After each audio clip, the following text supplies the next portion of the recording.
The bells of St. Bridget's Church in Savannah, Georgia, were not just ringing, they were cannon shots of celebration echoing over the humid air of the Low Country. Inside, the vaulted ceilings held the scent of lilies and old polish, the air thick with anticipation. Ava Moreno, 27 years old and radiant in borrowed ivory, stood at the altar. Her world, for this one moment, felt stable. Her daughter, Poppy, barely 6 years old, stood beside her, a miniature version of bridal seriousness, clutching a bouquet of baby's breath so tightly her knuckles were white. The sunlight, fractured by the towering stained glass depiction of the Annunciation, painted the white aisle runner in jewel tones of ruby and sapphire.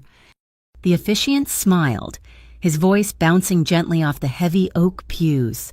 "And do you, Ethan Hale, take this woman to be your lawfully wedded wife?" All eyes were on Ethan. His suit was perfect, his blonde hair meticulously combed. He looked like the very picture of the stability Ava had always wanted, not for herself, but for Poppy. He opened his mouth, the silence stretched, pulling thin. No, it was not a shout, but it was not a whisper. It was a sterile, cold word that landed in the center of the church and shattered the stained glass light. A collective gasp was stolen from the air. Before that gasp could turn into a full-throated murmur, a different sound pulled focus. The heavy thud of the oak doors at the back of the nave swinging open, hitting the stone walls with a resounding crack. They did not enter. They made an entrance. A column of men in immaculate black suits, moving with the fluid, synchronized silence of predators. They parted the stunned, craning guests like a ship's bow cutting through water.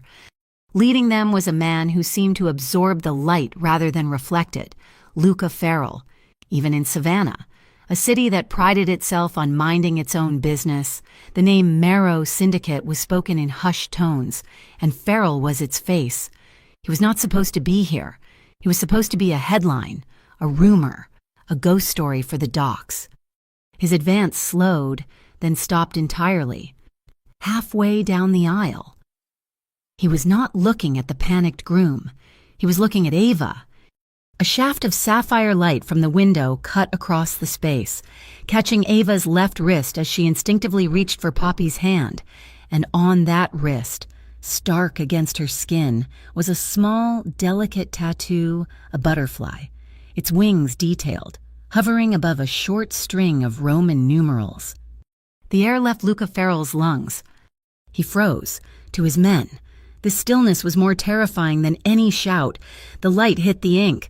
It was the farfalla, the butterfly mark, the secret crest of the safe haven his mother had run decades ago, a subterranean railroad for the children of witnesses who had nowhere else to turn. He looked from the tattoo to her face, the high cheekbones, the dark, terrified eyes. "She's mine." Luca spoke the words just loudly enough to carry over the confused murmuring. The effect was immediate. Every pew fell silent. The officiant froze. The silence broke Ethan. He backed away from the altar, stumbling on the step, his face pale and slick with sweat. I can't," he stammered, his eyes darting between Ava and the black-suited men now lining the aisle. "They're watching. Ava, the IAOCB." He spat the acronym, the Interstate Anti-Organized Crime Bureau. "They are all over me, and they are all over you." He pointed a shaking finger at her, the accusation ringing false and desperate. "I can't get married to someone entangled. You brought this. You brought the Mafia to our wedding." Ava went numb. The blood drained from her face, leaving her feeling hollow. A porcelain doll dropped on stone, but the numbness was a shield. She turned, her movements stiff, and pulled Poppy into the folds of her dress, shielding her daughter's face from the man dissolving at the altar. Luca Farrell moved. He ignored Ethan completely, his focus locked on Ava's wrist. He walked up the altar steps, his polished leather shoes making no sound on the stone. He stopped a respectful distance from her, his gaze dropping to the ink. He recognized the numerals. He knew them. They were a protection code, one that matched a specific file, a very old, very cold file, a missing girl, declared lost in 2006, Isabel Moreno, Ava's mother. Behind him, his security team fanned out. 2 men moved to the heavy oak doors, the click of the locks echoing loudly in the sudden quiet. They were sealing the church. No press, no escape. The whispers from the guests, trapped in the pews, rose from confusion to a low roar of panic. Ethan saw his opening, while all eyes were on the tableau at the altar. He bolted. He scrambled down the side steps and fled through the sacristy door, the sound of his running feet cowardly and final. Ava watched him go, the last 9 months of her life disappearing down a hallway. "He's gone," Luca said. His voice was deep, a rumble of gravel and velvet. Ava turned back to him, her veil tangled, her daughter clinging to her leg. "You are a Farfalla child," Luca stated. It was not a question. "By the old laws, by my mother's laws, that mark makes you one of mine." Ava flinched at the word mine, but his tone held no threat. It held finality. "This," he said, gesturing to the empty space where Ethan had stood, "was a mistake, but I am offering protection, immediate protection." Ava looked at the locked doors. She looked at the man who had abandoned her, and the man who claimed her. The lilies suddenly smelled funereal. She ripped the bouquet of baby's breath from Poppy's tight grip, the stems snapping. She threw it aside. It skittered across the marble. She looked Luca Farrell dead in the eyes, the tremor starting in her hands but absent from her voice. "Protect me how—" The question hung in the air, sharper than any vow, and on her wrist, beneath the gaze of the saints in the glass, the small butterfly seemed to vibrate with the frantic, terrified pulse beating just beneath the skin. The sacristy smelled of old wax and snuffed-out candles. The heavy door shut, sealing them off from the panicked whispers in the nave. Luca's men were efficient. One had spirited the confused guests out a side exit, while another had taken a bewildered Poppy to the parish kitchen with the promise of juice. His movements gentle, practiced. Now, it was just Ava, Luca, and a man in a pinstripe suit who had emerged from the shadows. He introduced himself as Arlo McKinnon, from the firm of McKinnon and Pierce. He carried a sleek, leather-bound portfolio. Ava was still in her wedding dress, a cruel joke of ivory and lace that felt like a shroud. "You have," Luca began, his voice calm, "approximately 48 hours. He did not sit, but prowled the small, cold room, his presence shrinking the space. Ethan Hale's public desertion was not an act of cowardice. It was a signal. The IAOCB unit he's been cooperating with just lost their primary angle on you. They will now move to Plan B. Plan B, Ava's voice was hollow. "Taking you," Luca said flatly. "And the child, they will file an emergency motion, claim you are an accessory to your mother's alleged activities, and place you both in the federal protection system. You will lose everything. Your name, your home, your job, and most importantly, your parental autonomy. Poppy will become a ward of the state, hidden with you, but not under your control." He stopped in front of a dark, unlit fireplace. "Or, there is my option. The Farfalla Fund is not just a memory. It is a legal, heavily endowed charitable trust funded by the Marrow Syndicate. It has a charter, one with a very specific clause for descendants." "Mr. McKinnon stepped forward, placing the portfolio on a heavy desk. "He's referring to a humanitarian protection contract," the lawyer said, his voice smooth. "A nominal marriage agreement. It would, in the eyes of the state, give you immediate access to Mr. Farrell's legal and financial shielding. It activates the fund's resources. The IAOCB cannot simply seize the wife of Luca Farrell." Ava looked at the man who had just blown up her life to save it. A marriage. "Of paper," Luca clarified. "A legal fortress. Nothing more, unless you wished it." Ava's head was spinning. She pushed back. "I will not sign anything blind. Not after this." She stood taller. The bride that was disappearing, replaced by the mother. Poppy is the only thing that matters. If I sign anything, I demand absolute, non-negotiable, sole authority over her, her education, her medical care. We are not separated, ever. I don't care what paper you put in front of me. That is the first and last clause." "That," Luca said with a nod of approval, "is not a problem. It is the entire point." The sacristy door creaked open. The old officiant, Father Michael, peered in, his face etched with concern. "My child," he said, ignoring the other men, his gaze settling on Ava. "This is a storm." "Father, Luca's mother," he interrupted gently. "Mattia Farrell. She founded the Farfalla Refuge in the basement of this very parish, 30 years ago. I gave the last rites to children she saved." He looked at the ink on her wrist. "That mark has roots in this ground, whatever else this man is. He honors his mother's work." It was not an endorsement. It was context. As if summoned by the chaos. Ava's phone, tucked into a small satin bag, began to buzz. She fumbled for it. A blocked number. She stared at it. "Answer it, no?" Luca commanded, his eyes suddenly hard. She did. "Hello." A voice, metallic and distorted, whispered through the receiver. "Isabel's brat. You were supposed to be clean. The mark is a liability. Get rid of it. Remove the tattoo, or the girl disappears." The line clicked dead. Ava's hand flew to her mouth, stifling a sob as the icy terror finally broke through her shock. Before she could collapse, Luca was at her side. He did not touch her, but his presence was a wall. He took the phone from her shaking hand and handed it to McKinnon, who slipped it into a foil-lined evidence bag. "They are already moving," Luca said. He pulled a slim tablet from his inside jacket pocket and tapped the screen. He showed her an image, a still frame from a video feed. "This is from the security camera in the church dome. Timestamp, 10 minutes before the ceremony." It was Ethan. He was standing near the entrance, talking to a man in a nondescript suit. He was smiling. "That," Luca said, "is Special Agent Rowan Cade of the IAOCB. He was not here to arrest you. He was with your fiancé. Ethan was not just a source, he was a partner." The betrayal was so complete, so absolute, that Ava felt the floor tilt. Then, her phone buzzed in the evidence bag. McKinnon raised an eyebrow. Luca nodded. The lawyer carefully retrieved it. A text message from Ethan. "Ava, don't trust him. He's a monster. He'll use you. That tattoo is a commodity. He just wants to sell the code to the North Pier Union."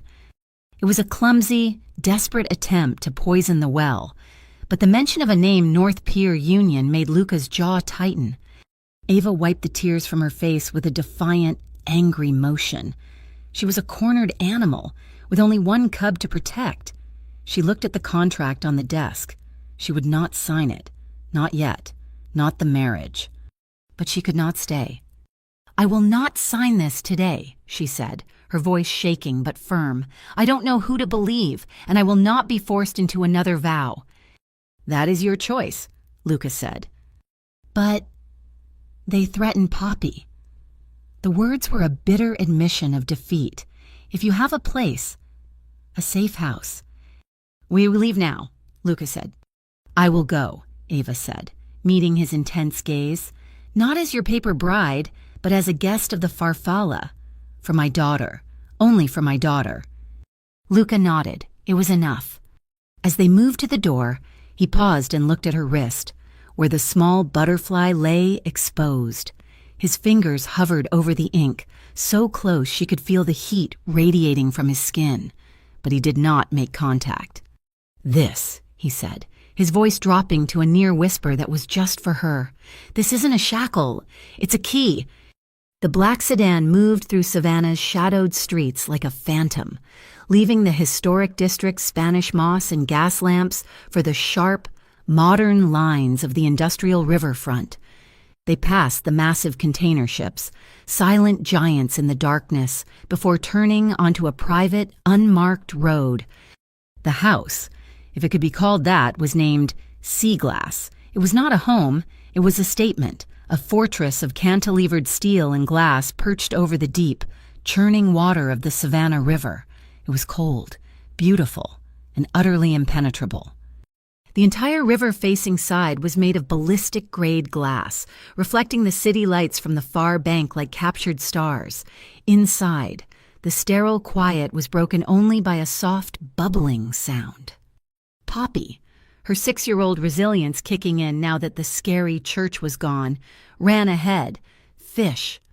In the center of the vast minimalist living room was a massive, museum-quality koi pond sunk into the floor, visible through a glass partition. Bright orange and white fish swirled beneath the surface. Poppy pressed her hands to the glass, giggling for the first time in hours. The sound was a small, bright bird in a steel cage. "She will be safe here," Luca said, his voice softer as he watched his men bring in Ava's hastily packed bags. "There is an orangery in the back. The glass is 3 inches thick. The air is filtered." Ava, still feeling the phantom weight of the wedding dress she had changed out of in a gas station bathroom, only nodded. "I need to understand," Ava said later, after Poppy was asleep in a room filled with more toys than she had ever owned. "Everything." Luca led her not to an office, but to a library.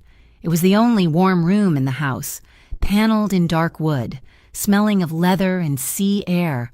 He pressed a section of the wall, and a panel slid open, revealing a climate-controlled archive. "This," he said, "is the Farfalla room." It was lined with gray, acid-free archival boxes. He pulled one down. "Your mother, Isabel Moreno." He opened it. Inside were not just files, but black and white photographs, grainy surveillance stills. A young woman with Ava's eyes, laughing outside a diner. The same woman, her face harder, standing on a loading dock. "Your mother was not just a runaway," Lucas said, his voice carefully neutral. "She was an infiltrator. She was gathering intelligence inside the North Pier Union for a federal task force. On the North Pier Union, the name Ethan..." "Our rivals," Luca cut in. "And it seems your mother's executioners. The task force abandoned her. She turned to my mother for protection, for a way out for you. She died before they could finalize the extraction." He then showed her a leather-bound ledger. "The butterfly cipher. The mark on your wrist is not just an identifier. It is half of a key. The numerals." He pointed to her tattoo. "Are matched to a corresponding set on the child's guardian in this case, your mother. But she never received hers. Yours points to a safe deposit box at a small bank in Tybee Island." As the weight of her mother's secret life settled on her, Arlo McKinnon, the lawyer, entered. He was carrying a tablet. We recovered, mister. Hale's cloud data," McKinnon said, his voice precise. He showed her the screen, emails, texts, transcripts. It was all there. Ethan, the kind, stable man who read Poppy bedtime stories, had been a confidential informant for the IAOCB for 2 years. He had been assigned to get close to Ava, leveraging her mother's cold case. He had used Poppy's affection, her school plays, her asthma attacks, as leverage to build a life that was a complete fabrication. His entire proposal was a setup to gain access to whatever the tattoo unlocked. Ava felt sick. The man she had almost married had not just been lying, he had been mining her life, and her daughter's, for a promotion. "This is why we must formalize the protection," McKinnon pressed gently. "The IAOCB will not stop. They believe you have the key to dismantling the North Pier Union, and the Union believes the same. You and Poppy are trapped between them." He slid a single sheet of paper across the desk. A gentle contract. He called it, "We are not filing for the marriage license. Not yet. This is an interim document, a humanitarian protection agreement under the Farfalla Charter. It grants Mr. Feral emergency guardianship rights only in the event you are incapacitated or detained, allowing him to legally block any state agency from taking Poppy. It is not romantic. It is armor." Luca had been silent. He now stepped forward, holding a small, brightly colored bracelet. It looked like a child's toy. He knelt. Not in front of Ava, but as if Poppy were there. "I will give this to Poppy in the morning," he said to Ava. "It has a hidden button. If she is ever scared, or if anyone tries to take her, she presses it. It sends an alert directly to me and my team, no one else." He stood and looked at her, his gaze unwavering. "And I will give you my word, my rules. I will not cross a boundary you set. My team will protect you, but I will not touch you. Any contact, any conversation will be initiated by you. You are a guest of the Farfalla, not a prisoner of the syndicate." As if on cue, the large television in the library flickered to life, muted. One of Luca's men had turned it on. It was Channel 12 Coastal News. The chyron read, "Local bride abandoned at altar, rescued by reclusive philanthropist Luca Farrell." The footage was grainy, shot on a cell phone from inside the church. It showed Ethan fleeing. It showed Luca walking up the aisle. "A mixed blessing," McKinnon murmured. "Half the city thinks he's a monster. The other half thinks he's a saint." The pressure was immense, a physical weight from the city, the feds, and the rivals in the shadows. Ava looked at the pen. She looked at the document. It was not a marriage. It was not a vow of love. It was a choice, the first one she had made all day that was truly her own. She picked up the pen. She signed the Farfalla Protection Agreement. The signature was firm, the ink black against the cream paper. She had not signed the marriage contract. That remained on the desk, untouched, a question mark hanging in the air between them. The first dinner at Seaglass was a quiet, surreal affair. A housekeeper, who had appeared as silently as the security men, had prepared a simple pasta. Poppy, now wearing a bright yellow bracelet, was perched on a stool at the vast kitchen island. Luca sat opposite her. He had removed his suit jacket and with his sleeves rolled to the elbows. He looked less like a syndicate boss and more like a tired man. He was meticulously cutting Poppy's spaghetti into manageable, non-slurping-sized bites. Ava watched, her own food untouched. "My mother," Luca said, his voice a low rumble in the cavernous room. "She started what she called La Casa delle Farfalle, the House of Butterflies. It was in the basement of St. Bridget's, mostly. She said every child deserved one safe place to land." Poppy, processing this with a 6-year-old's literalism, pointed her fork at him. "Your mom liked butterflies. Is that why you came to the church?" "Something like that," Luca said. "So you're like Mr. Butterfly?" A ghost of a smile touched Luca's mouth. "You can call me Luca, Poppy." "Okay, Mr. Butterfly," she said, and took a large bite of pasta. Later, after Poppy was asleep, Ava found Luca in the glass-walled living room, looking out at the river's black water. He was on the phone. Ava did not mean to eavesdrop, but his voice was cold, sharp, and it carried.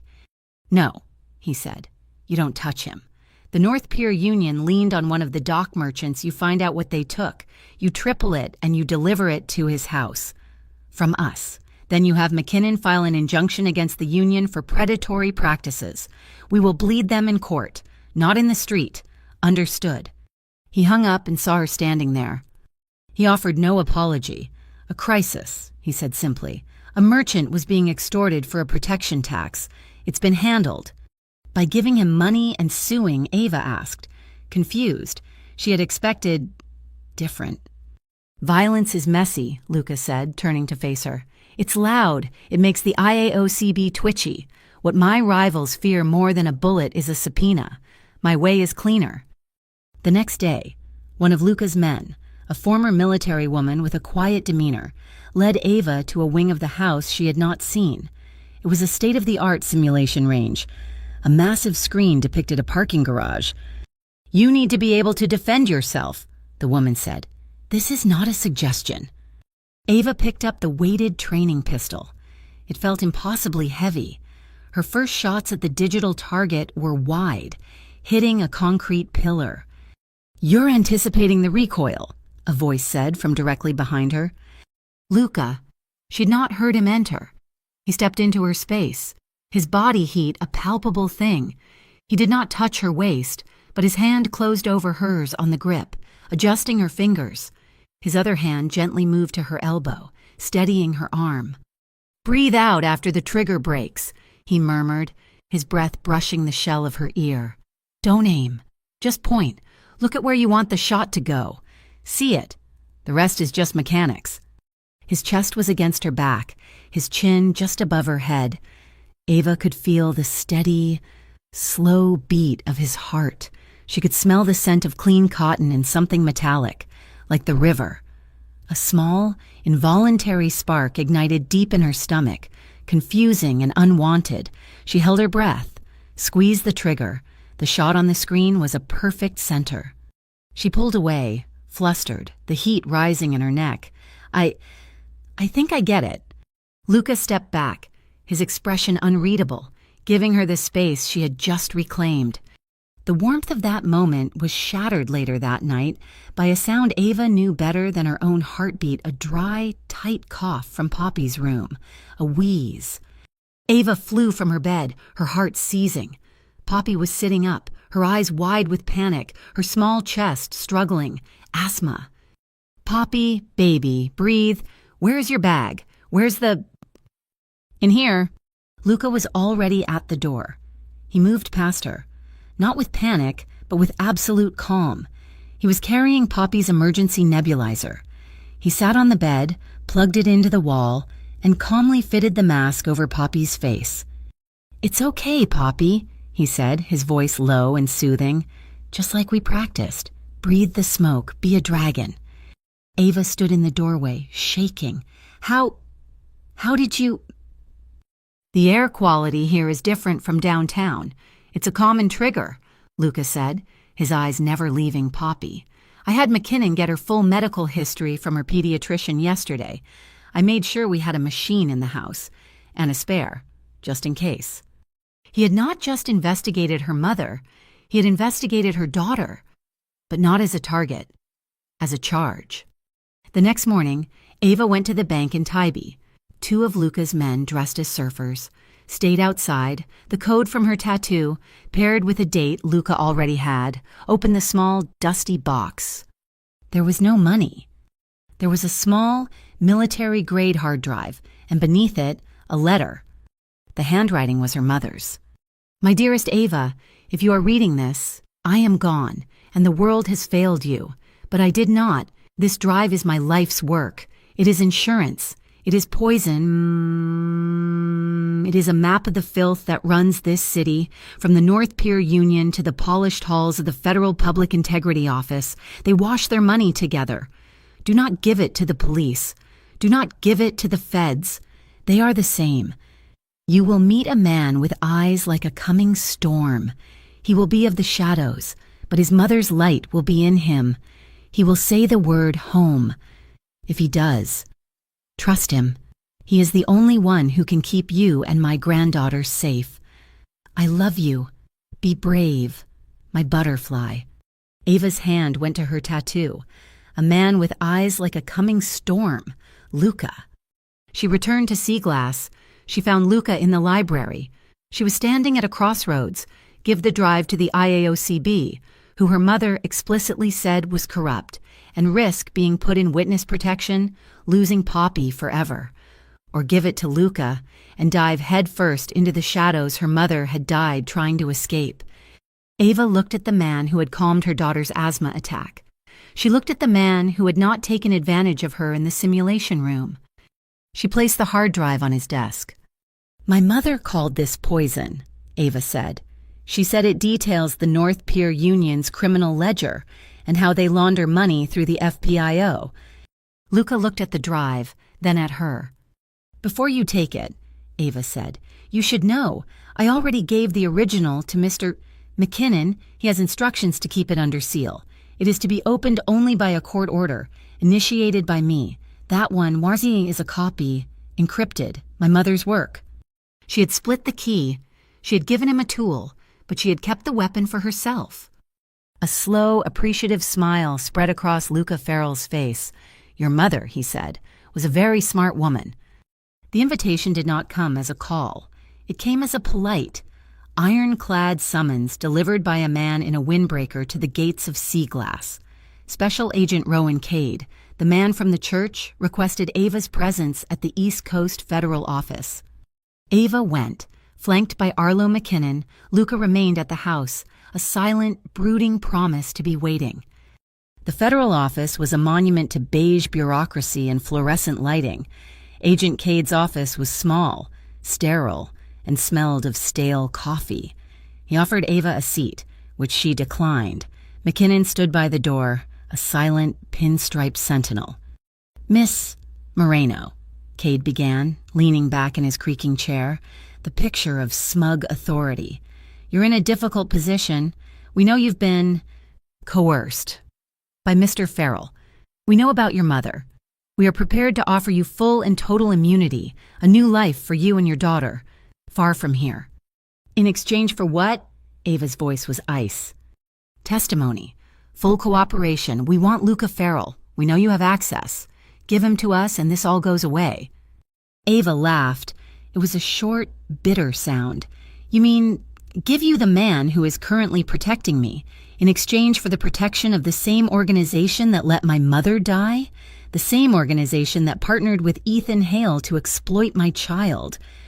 Cade's smile faltered. "We use CIs. It's the cost of business." "And the FPIO?" Ava asked, taking a step toward his desk. "Is that the cost of business, too?" "The ledger my mother died for shows the North Pier Union washes its money through the Federal Public Integrity Office, your sister agency. So, you'll forgive me if I don't trust your immunity deal. I will not be a pawn in your interagency cover-up. I will not disappear." "What do you want, then?" Cade snapped, his composure gone. "A public trial," Ava said, her voice ringing in the small office. "With a jury. With the evidence presented in the light of day. I will not be trading one shadow for another." She turned and walked out, McKinnon following without a word. When they returned to Seaglass, Ava recounted the entire conversation to Luca. He stood by the massive glass wall, watching a container ship glide past in the dusk. He listened without a single interruption, his face a mask carved from stone. When she finished, he simply nodded. He did not question her. He did not interfere. He picked up his phone and sent a single, encrypted text. Miles away, a gray mask team. 2 specialists who did not exist on any payroll began a 24-hour surveillance rotation on Agent Rowan Cade. The next blow came from the local news, a new leak, this one featuring Ethan Hale. He had been officially designated a material witness in the IAOCB's investigation, given full immunity for his fraudulent activities in exchange for his testimony. The report painted him as a brave man who had tried to save a woman already lost to the criminal underworld. It was the final straw. It proved that Cade was not just trying to pressure her, he was actively building a false case against her and Luca, using Ethan as his star. Ava found Luca and McKinnon in the library. "I want the marriage contract," she announced. McKinnon paused, his pen hovering over a document. Luca turned from the archive wall. "Not the protection agreement," Ava clarified, her voice shaking with resolve. "The real one. The one we file with the state. A legal, binding marriage." Luca's expression was unreadable. "Why, because Ethan's testimony, combined with Cade's, will paint me as an unstable, compromised mother. They will use the Farfalla protection agreement as proof that you are controlling me. They will try to take Poppy." She laid her hands flat on the polished desk. "I want a real marriage, but with terms, my terms." McKinnon looked at her, impressed. "Go on." "1, all assets remain separate. What is his is his. What is mine is mine. 2, I retain full, sole, and permanent custody of Poppy. He will be her legal guardian, but only as a secondary, a failsafe. Should something happen to me, my signature is the only one required for her school, her health, her life." She took a breath and looked directly at Luca. "In exchange, I will do what my mother couldn't. I will file a civil suit against the North Pier Union, using my mother's ledger as evidence. I will be the lead witness. I will take them down in a public court, not as a Mafia target, but as a grieving daughter. It was a declaration of war, but on her own terms. Luca was silent for a long moment. He walked to the desk, took the unsigned marriage license that had been sitting there for days, and picked up the pen. He signed his name Luca Farrell in sharp black ink. He pushed the paper toward her, his hand covering hers for a brief, electric second. "You lead," he said, his voice a low vow. "I'll watch your back." The syndicate's counterattack was swift and brutal. Within hours of the marriage license being filed, a new video hit the local news circuit. It was a masterpiece of malicious editing. Grainy footage of Ava at the simulation range, holding a weapon, a clip from the church, edited to look like she was smiling at Luca before Ethan said no. Audio clips from her phone calls with Ethan, manipulated to sound like she was luring him. The narrative was damning, the Farfalla honey trap, a woman who had conspired with the Marrow Syndicate to entrap a federal informant. Ava's freelance graphic design clients, her only source of legitimate income, dried up overnight. Emails came in, polite and final, terminating her contracts. The public, which had been divided, now turned sharply against her. She stood in the library, watching the news anchors dissect her character, and felt the walls closing in. But the numbness was gone. It was replaced by a cold, sharp rage. She turned to Luca. "I need a laptop, a secure one, and a way to stream." "What are you doing?" "They took my voice," Ava said, logging into an anonymous, encrypted streaming platform. She set up a simple audio-only feed, her location completely masked. "I'm taking it back." She hit Go Live. Her voice, anonymous and clear, went out into the digital void. "My name is not important, she began, her words steady. "But my story is, the media is telling you I am a trap. The government is telling you I am a criminal. The truth is a butterfly. Let me tell you about the Farfalla Fund." The viewer count began to climb. 10, 100, 1,000. She did not mention the Mafia. She did not mention Luca.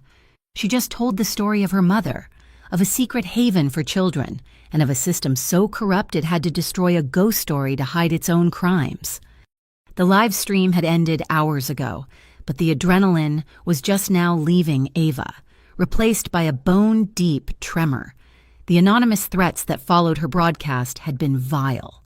But the last one, a direct call that had somehow bypassed Luca's security, had been chillingly specific. Rain lashed against the 3-inch thick glass of sea glass, turning the river into a churning, violent expanse. The house felt like a ship in a storm. Ava stood on the covered terrace, her arms wrapped around herself, watching the water. The air was cold and smelled of ozone and wet earth. She was shaking. The main door slid open, but she didn't turn. She knew his footsteps. Luca emerged from the darkness. He was not wearing a suit, but a simple dark sweater and trousers, making him seem larger, more real. He said nothing. He simply walked to her, took off the heavy, dry raincoat he was carrying, and draped it over her shoulders. It was impossibly warm, smelling faintly of him, cedar and clean linen. The weight of it was an anchor, a physical comfort that made her want to weep. "They said..." Ava's voice was rough. "They said they knew her ballet school. They said they'd wait for her." Luca's hand settled on her shoulder. Over the coat, his grip was firm, a silent transfer of strength. "They will not get within 500 yards of her school, or you. My team is already in place. The threat was a reaction. They're scared. Your broadcast scared them." She leaned her head back against the steel beam, closing her eyes. I'm so tired of being scared." "I know," he said, his voice a low rumble beside her. They stood in silence for a long time. The only sound, the percussive drumming of the rain on the roof and the distant howl of the wind. "Why do you do it?" she asked, turning to look at him. "The Farfalla, this." He was quiet for a moment, his gaze lost in the storm. He unbuttoned the cuff of his left sleeve and rolled it back, revealing his forearm. A long, puckered scar ran from his wrist bone almost to his elbow, white and silver against his olive skin. "1999, and he said, his voice flat. "A Farfalla extraction. A girl, 8 years old, from a safe house in Atlanta that had been compromised. Her father was North Pier Union. He found out she was not his." He paused. "We were getting her out. Her father's men found us. She was terrified. She ran the wrong way, toward the street." He traced the scar with one finger. "I got to her, but not before one of them. He had a knife. I was 20 years old, and all I had was my mother's stories. I shielded her. He got my arm, but I got her out." Ava stared at the mark, a testament of violence turned into protection. "I still feel so stupid," she whispered, the admission torn from her. "I look at Poppy, and I hate myself for ever believing Ethan. I let him into our lives. I let a monster read my daughter bedtime stories, just because I was lonely, just because I wanted normal." "He did not seem like a monster," Lucas said, his voice devoid of judgment. "He seemed like an answer. That is not your shame. It is his." He turned to face her fully, the rain creating a curtain of white noise around them, isolating them from the world. His eyes, the color of a coming storm, were fixed on her. The air, which had been cold, suddenly felt very warm, very close. He lifted a hand, his knuckles calloused, and gently brushed a damp strand of hair from her cheek. His touch was hesitant, respectful. His fingers lingered for a second, a spark on her skin. He leaned in, his gaze dropping to her mouth, then returning to her eyes. He stopped, a breath away. So close she could feel the heat radiating from him. "Ava," he breathed, his voice rough. "You want this?" It was not a demand. It was a question, the most respectful question she had ever been asked. She did not trust her voice. She just nodded, a small, definitive motion. The kiss was not what she expected. It was not the desperate, claiming kiss of a Mafia boss. It was slow. It was reverent. It was a question, and an answer, and a promise. All at once. His lips were firm and warm, tasting of the night air and something elementally his. His hand slid from her cheek to the back of her neck, his fingers tangling in her hair, holding her gently but with a possessive strength that made her knees weak. Her own hands, of their own accord, came up to rest on his chest. She grabbed the fabric of his sweater, holding on as if the storm might sweep her away. She felt the solid, steady, powerful beat of his heart beneath her palms. He deepened the kiss, and she met him, a sigh escaping her. It was a release of all the fear, all the tension, all the cold loneliness of the last few years. His other hand found her wrist, his thumb tracing the outline of the butterfly tattoo, not as a key, but as a part of her. They broke apart, but only slightly, resting their foreheads together, breathing the same air. "You're cold," he murmured, his breath a warm cloud. He took her hand, his fingers lacing with hers, and led her inside, away from the rain. He did not lead her to a bedroom. He led her to the library, the one warm room where the embers of a fire still glowed in the hearth. He sat on the deep, plush sofa and pulled her down with him, drawing a heavy cashmere throw from the back of the couch and wrapping it around them both. They sat in the near darkness, two people huddled together against the world. The only sounds were the rain on the roof and the beating of their hearts. The embers faded. The room grew darker. Ava turned her head, her cheek resting on his shoulder. She could feel his jaw, rough with stubble. She reached for the small, antique lamp on the table beside them. Her fingers brushed the switch. She looked at him, her eyes clear and resolute in the shadows. She turned the lamp off. "Stay," she whispered. The next morning, the storm had broken. Sunlight, sharp and clean, streamed into the library.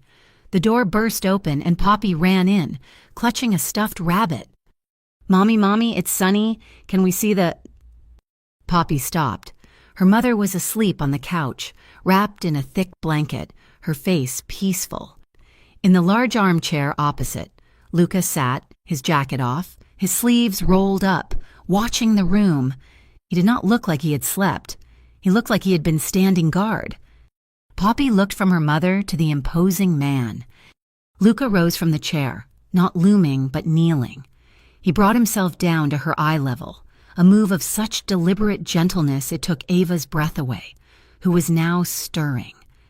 "Good morning, Poppy," he said, his voice soft.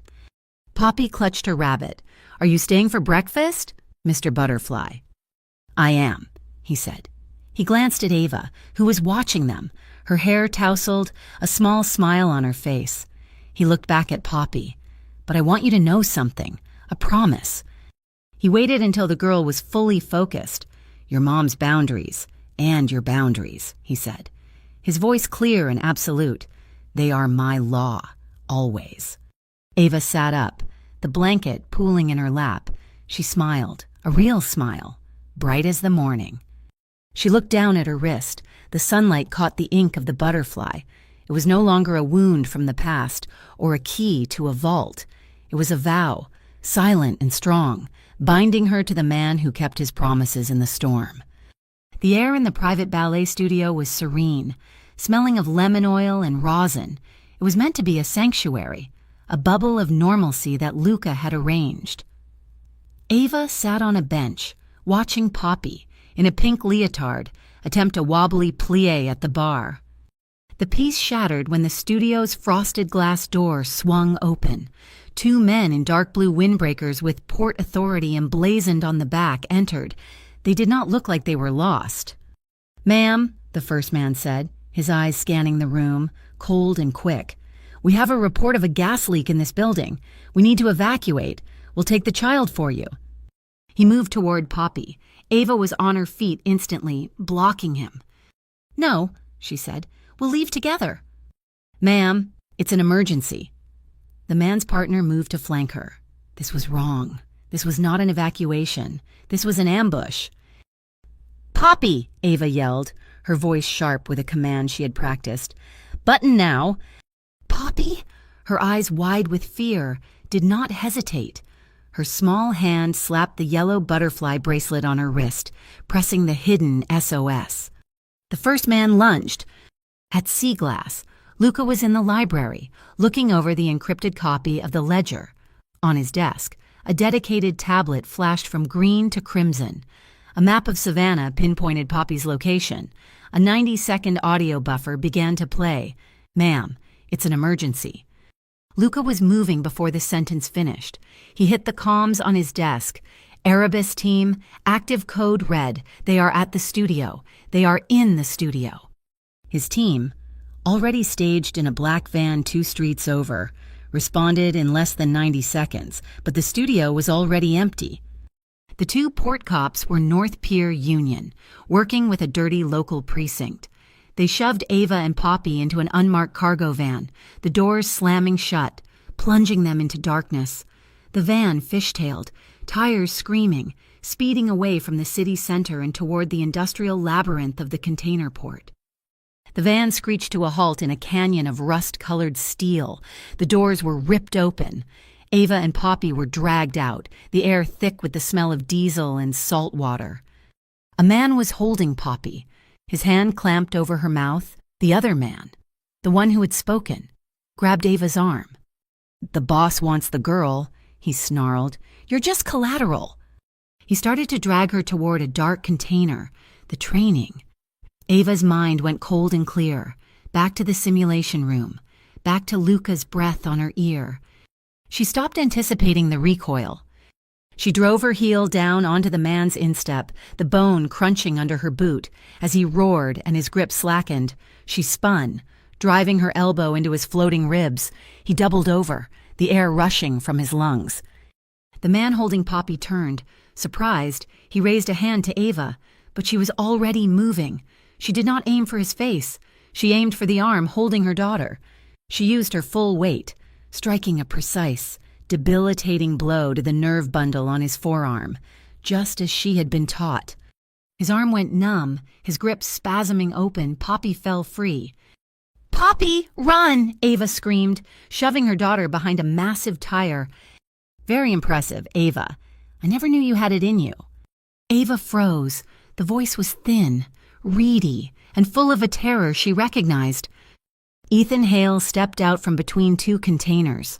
He was a wreck, his expensive suit rumpled, his eyes darting like a trapped animal. "Ethan," she breathed. "He sold you to them, Ava," a new voice said, deep, cold, and utterly in control. Luca Farrell emerged from the shadows, flanked by two of his Erebus team, all clad in black. They were ghosts.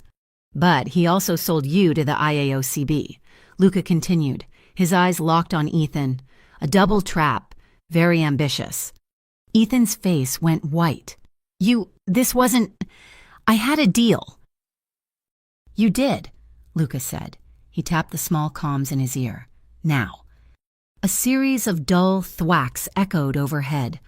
The floodlights illuminating the container yard popped, one after another, plunging the area into a chaotic strobe of emergency lights. The North Pier security cameras, perched on the cranes, went dark. Luca's team was moving fast, neutralizing the enemy's eyes, ensuring a clean rescue. Ethan was trapped between the syndicate and the men he had just betrayed. Ava had her phone in her back pocket. Her hand, shaking, pulled it free. She hit the audio recorder. "You bastard," she screamed at Ethan, the word tearing from her throat. "You set us up. You sold your own son's name to Cade. You sold my daughter to them." "I had to," Ethan shrieked, his voice cracking.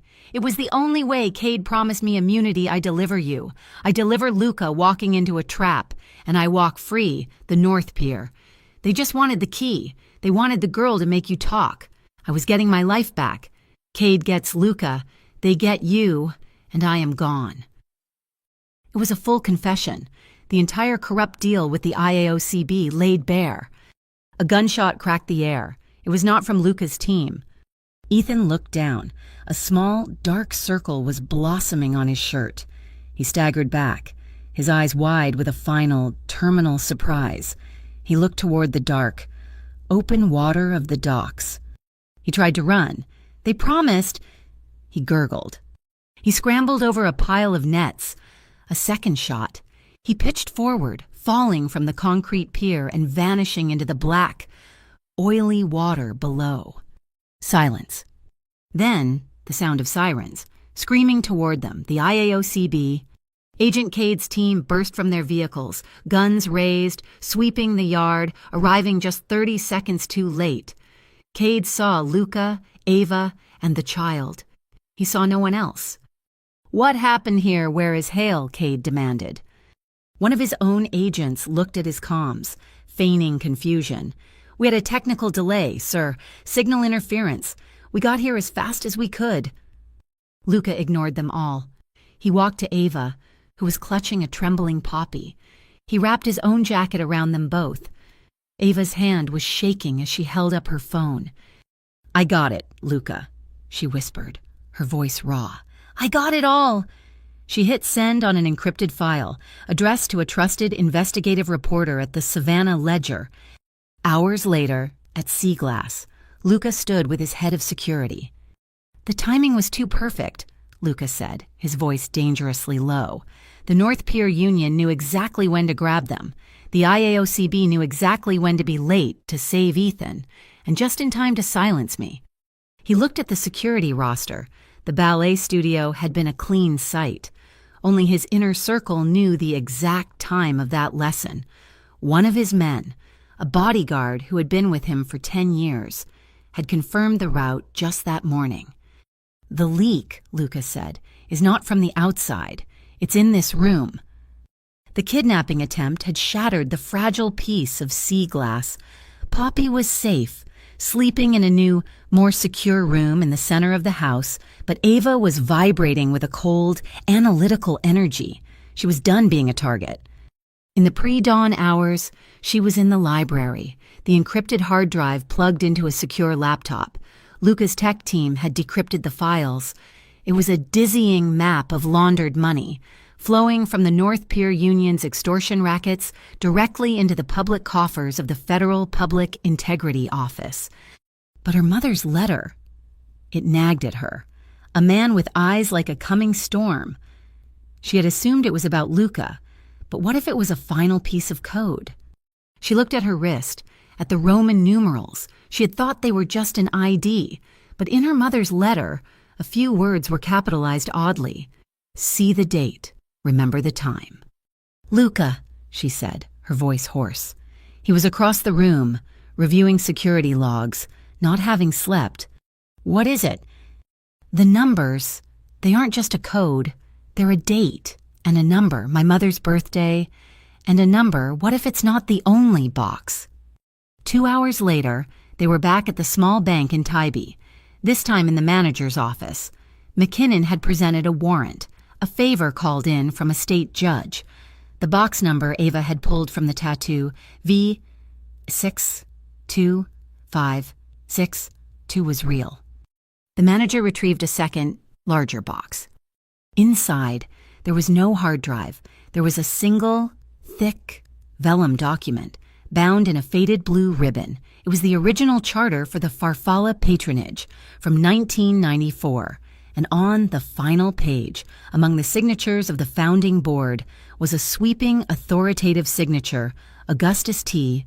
Rourke, Director of Outreach, Federal Public Integrity Office. Ava's blood ran cold. My God, Luca! They weren't just partners in corruption. Luca breathed, his eyes blazing. They were founders. The FPIO helped create the Farfalla Fund, used it as a cover, and then, when my mother got in their way, they let the North Pier Union burn it down, painting her as the criminal.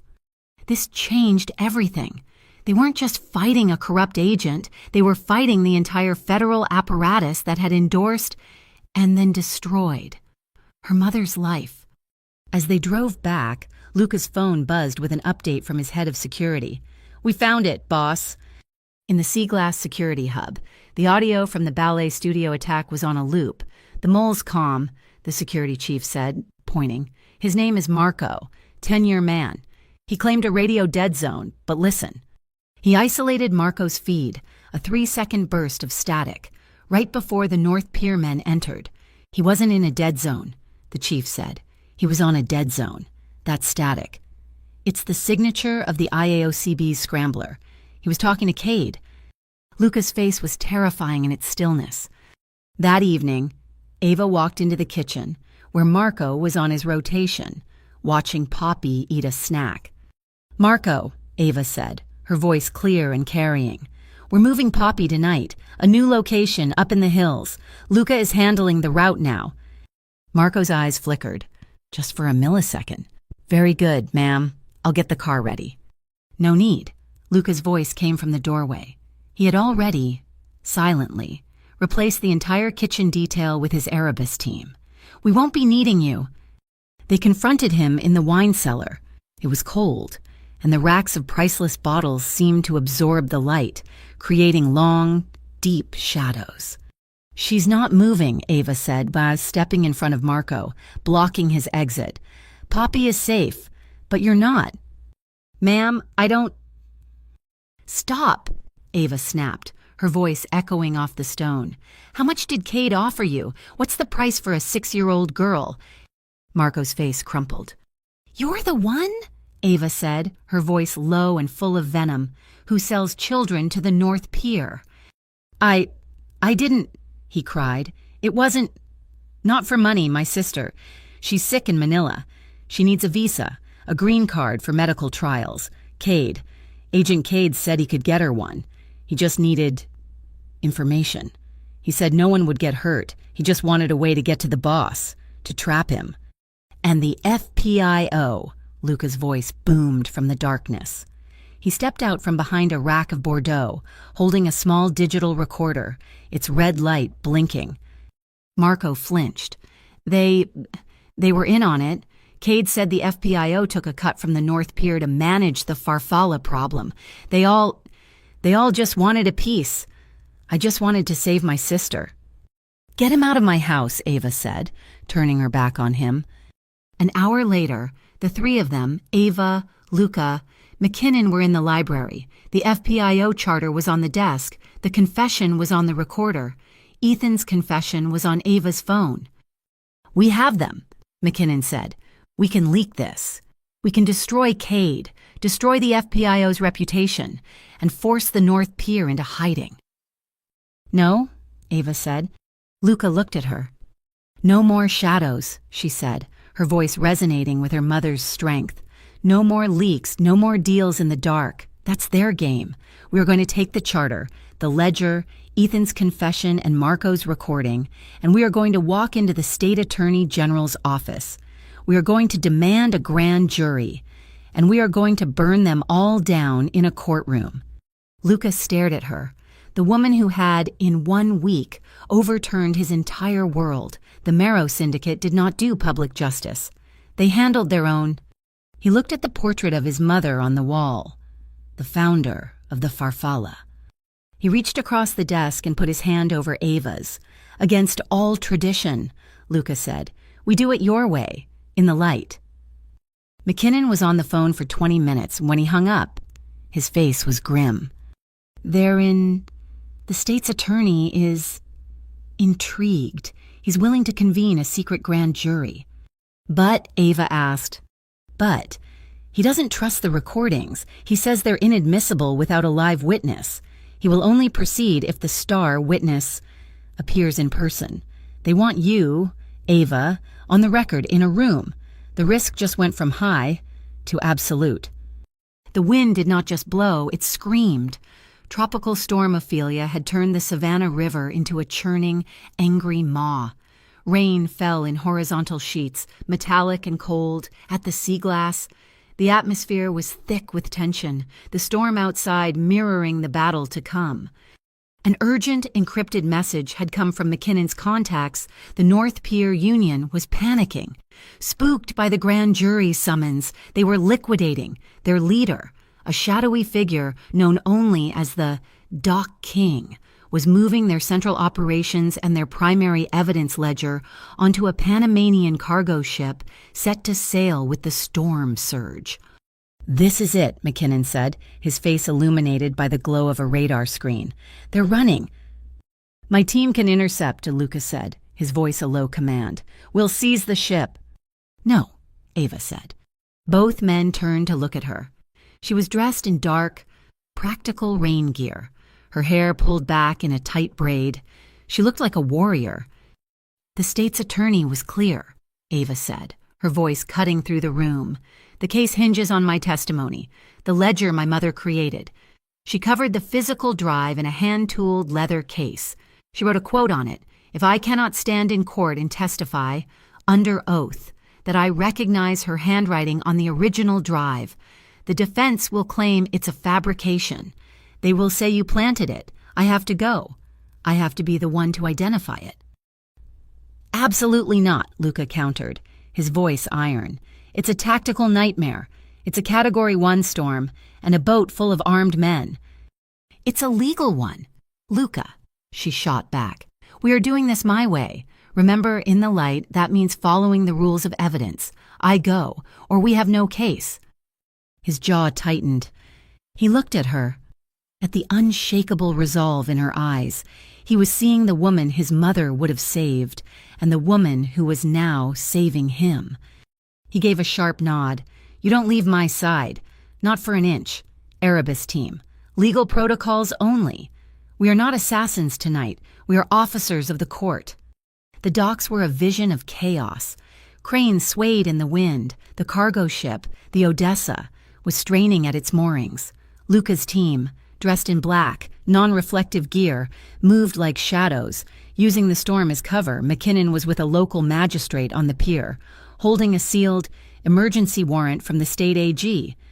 They boarded the ship not with guns, but with heavy-duty zip ties, mag lights, and the warrant. It was a legal heist. They moved through the lurching corridors, encountering sparse resistance.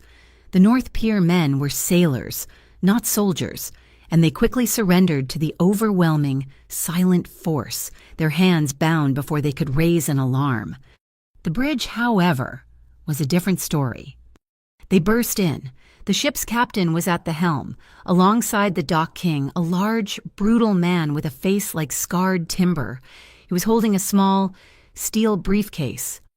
"The warrant," Luca announced, his voice booming over the wind. "Sealed by the state. We are seizing this vessel and its contents." The dock king laughed. "You have no jurisdiction out here. Farrell, the law ends at the waterline." He saw Ava, standing just behind Luca, her face pale but set. He recognized her. He had seen the pictures. "Ah," he sneered, "the little butterfly, the source of all the trouble." In one swift, desperate motion, he lunged, he grabbed Ava, pulling her in front of him, a human shield. The steel briefcase clattered to the floor. A long, wicked-looking blade appeared in his hand. He pressed it not to her throat, but directly against her left wrist, the blade's edge finding the ink of her tattoo. "The price of the seal," he hissed in her ear, the stench of his breath like old bait. "You and your mother. You cost me everything. Tell your man to back off, or I'll carve this off your arm." Ava's heart was a trapped bird, but she did not look at the knife. She looked at Luca. His face was a mask of murderous rage, his hand hovering over the knife on his own belt. She did it. The hand signal his mother had taught the Farfalla children. A closed fist, index finger and pinky extended, tapping the temple. Danger. Listen, do not act. Luca saw it. The rage in his eyes vanished, replaced by a cold, terrifying calm. He took his hand off his weapon. He slowly unclipped his own knife and let it clatter to the steel deck. "Your call, Ava," he said, the words cutting. "You're in charge." The dock king faltered, confused by the sudden reversal of power. That was all she needed. Ava's left hand, the one not being threatened, was at her side.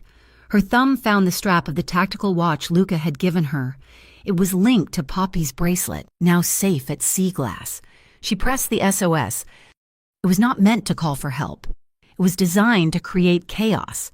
The signal, routed through a satellite, was programmed to flood the local radio frequencies, including the ship's navigation and comms. A deafening, high-pitched screech like 1,000 fax machines dying erupted from every speaker on the bridge. The navigation screens flashed, a cascade of white noise. The dock king roared, momentarily deafened, his head instinctively turning toward the sound. He flinched. It was the only opening Luca needed. He moved like a cobra. It was not a fight. It was a removal. He grabbed the dock king's wrist, not the knife, and applied a focused, shattering pressure to the joint. The bone snapped. The knife dropped. In the same motion, Luca spun the man around, slamming him against the console, and one of the Erebus team had him cuffed. The entire exchange took 2 seconds. Thunder cracked, so loud it shook the ship, as if the sky itself was applauding. The rain on the windows was a gray sheet. The bridge was silent, save for the wind. Ava was breathing in great, shuddering gasps. She stumbled forward into Luca. His arms came around her, pulling her against his chest, his hands protective in her hair. She buried her face in his neck, inhaling the scent of him and the storm. "It's done," he murmured, his voice rough. "It's secure." The steel briefcase was on the floor. Ava knelt, her hands shaking, and opened it. Inside, nestled in foam, was the hard drive. It was in a leather case, and on the front, in faded gold ink, was her mother's handwriting. "Freedom is not escape. It is a choice made in the light."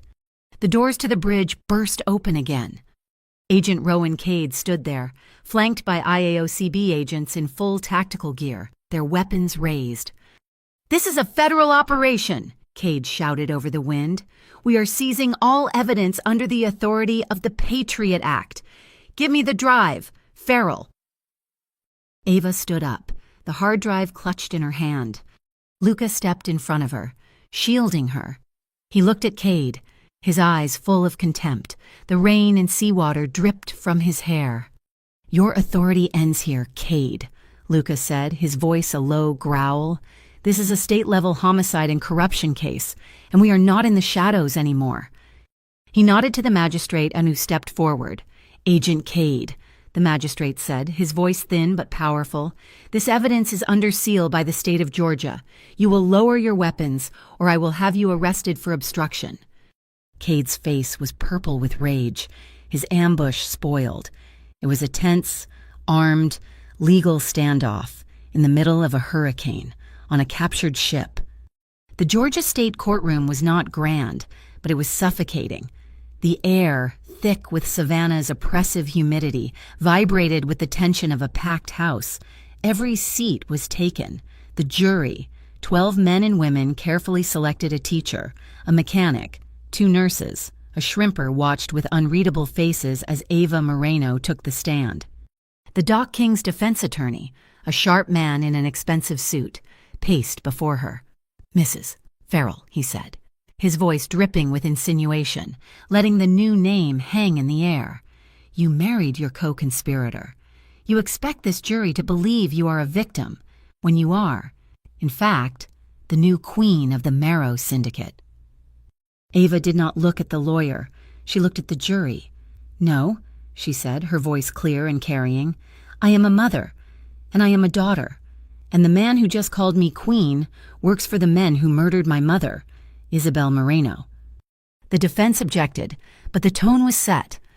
"The defense," Ava continued, turning to the judge, "claims I am a part of a criminal conspiracy, but the real conspiracy is the one between the North Pier Union and the Federal Public Integrity Office." On cue, Arlo McKinnon presented the first piece of evidence, the original. Vellum Charter for the Farfalla Patronage, from 1994. "This," Ava said, her voice resonating, "proves the fund was a legal, legitimate, charitable organization. And if you look at the final signature of endorsement," the projector zoomed in, "that is the signature of Augustus Rourke, then director of the FPIO." A gasp rippled through the courtroom. "The FPIO did not just collude with the North Pier," Ava explained. "They built the organization they later claimed to be hunting, using my mother's network as a cover. And when my mother found out, they let the North Pier silence her." The defense attorney sputtered, but the damage was done. McKinnon then introduced the doctored media clips, followed by the raw, unedited footage from the simulation range and the church, proving the FPIO had actively fed a false narrative to the press. Then came the audio. First, Ethan's panicked, screaming confession on the docks implicating Agent Cade. Then, Marco's tearful, desperate confession from the wine cellar, admitting Cade had blackmailed him, and confirming the FPIO's profit-sharing arrangement. The judge, his face grim, paused the proceedings. He looked at the state attorney. "This court," he announced, "is formally requesting the Department of Justice open an immediate internal investigation into the procedural and ethical conduct of the Savannah IAOCB." It was a total rout. As part of a complex deal, McKinnon announced Luca Farrell's own agreement. He would plead to minor civil charges, financial reporting errors related to his complex holdings paying a significant fine. In exchange, the Marrow Syndicate would fully and permanently endow the Farfalla Fund, which would be reorganized, effective immediately, as a public, court-supervised trust. The shadows were being dragged into the light. The defense was broken. The Dock King sat, silent and gray. The prosecutor asked Ava for a final statement. She stood, not looking at the criminals, but at the jury. She held up the leather-bound hard drive, her mother's final gift. "When I found this," she said, her voice thick, "I also found a letter from my mother. She said, 'Freedom is not escape. It is a choice made in the light.'" The courtroom was utterly, profoundly silent. The jury returned in less than 1 hour, guilty on all counts. The Dock King and his associates received maximum sentences. The corrupt FPIO officials were indicted by the state attorney before the sun set. The judge, in his final ruling, looked directly at Ava. "Miss Moreno Farrell," he said, "you have survived an ordeal that this court finds horrifying. That mark on your wrist," he nodded toward her tattoo, "was meant to be a secret. It has been held over you as a threat and used against you as a slander. Today, this court declares it a testament of justice." He banged his gavel. "Furthermore, this court issues a permanent, lifetime order of protection for you and your daughter, Poppy Moreno, Any unauthorized approach by any agency, local or federal, will be held in contempt. You are free." The courtroom doors burst open. The press swarmed, a wall of shouting and flashing lights. Ava walked out onto the high stone steps, blinded by the sun. Luca was beside her, a solid, immovable presence, his hand on her back. She stopped. She turned to him. Oblivious to the cameras, to the noise, the entire world fell away, until it was just the two of them, in the eye of the storm. She reached up, her hand shaking, and took his. He looked down, surprised by her bold, public move. "At the church," she whispered, her voice for him alone. "Ethan said no. And you said, she's mine." His eyes, the color of the storm, were unreadable. "Ava." "Now," she said, a brilliant, tear-filled smile breaking across her face, "now it's my turn to say I do." She rose on her toes, pulled his head down to hers, and kissed him. It was not a kiss of shadow or desperation. It was a kiss of light and choice and victory, right there on the courthouse steps for the entire world to see. The wedding, the real one, was not on the steps. It was a week later, in the orangery at Sea Glass, the air sweet with citrus. Poppy, as the only guest and maid of honor, through paper butterflies that fluttered in the river breeze, the Isabel Moreno house, the new Farfalla shelter, opened its doors to its first family. That night, Ava stood by the great glass window, the lights of Savannah glittering across the water. She rolled up her sleeve, her fingers gently tracing the butterfly, no longer a brand or a key, but just hers. Luca came up behind her. He said nothing. He simply placed his hand over hers, his palm warm, covering her wrist, his pulse, steady and strong, beat against hers, two heartbeats layered together, finding a single rhythm. She leaned back against his chest, her eyes closing. "Home," she whispered. "Thank you so much for listening to this story. I would love to connect with you, so please comment below and let us know where in the world you are listening from. And share your thoughts. Please subscribe to the Mafia Boss Story channel, like this video, and show your support by hitting that hype button so this story can be heard by even more people."